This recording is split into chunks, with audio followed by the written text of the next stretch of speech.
vicious, vicious elbows, John. How many bones did you break in Vera's face? Oh man, I think 3, but you know, it really stinks. You know, I don't take pride in injuring people. You know, it's like the guy has bills to pay and family to feed. So, you know, it's kind of what we signed up for, and it's a part of the game. But I do feel really bad about that. Do you have? Do you think that your elbows are so vicious because of the length of your arms?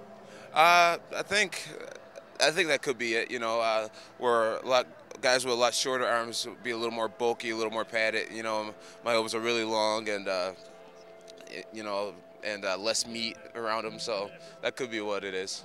Most people use their elbows for cutting their opponents. It seems like you have a knockout elbow. Is that something that you strategize? No, I don't strategize it. You know, I think elbows are really cool from every position. You know, standing, spinning elbows, forward elbows, downward elbows, 12 to 6 elbows.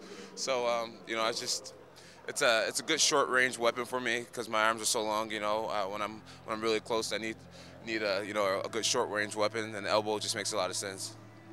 What's the difference? That training with Greg Jackson and training with the guys at the garage up in Rochester, what's the main difference?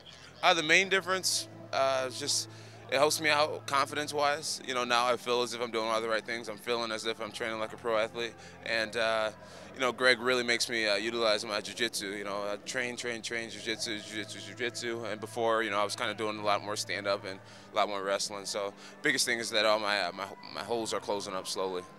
People putting you on the same level as people like Anderson Silva and Lyoto Machida. How does that make you feel, and what do you say to that?